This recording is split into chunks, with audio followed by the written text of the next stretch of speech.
Brooks is a 14 going on 15 young man who really enjoys people, has a crazy sense of humor. He's very funny. He's very mischievous. He knows exactly what he's doing. I think he understands a whole lot more than we know, or he can let us know. His diagnosis is cerebral palsy and cognitive impairment and a seizure disorder.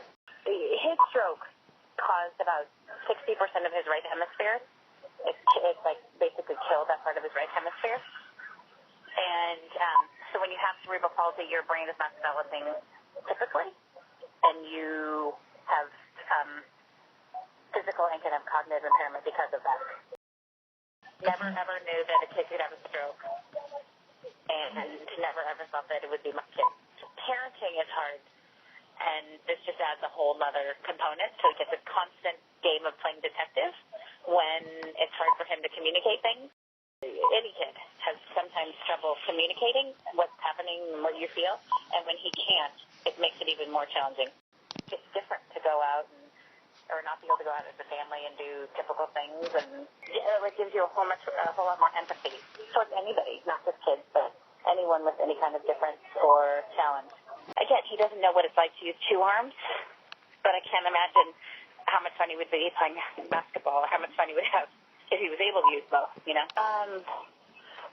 Well, being the first child, that changes your family, and so that adds to your family, and it makes your family bigger and a whole lot more love to give.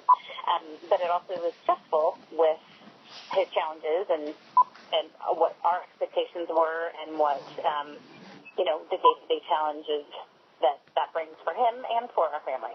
Do I wish things weren't harder for him? Of course. But I also I think we have to remember, too, because he doesn't know any differently, this is his life, and we have to make the best of. I mean, our goal is for Brooks in all areas is to have a happy kid, have a kid that can participate to whatever level he can participate. I mean, we want him to be happy and be the most that he can be, whatever that looks like. He's working with 20%-ish, 20-25% of his right hemisphere, and the left hemisphere is intact. And so when you think about that and think about the things he can do, it's pretty remarkable. He loves to be with his family. He loves to do a Tahoe trip. He loves to be on the boat with Dad's friends or, Dee and Barry and I. So none of these decisions are easy. And he's a darn gorgeous son.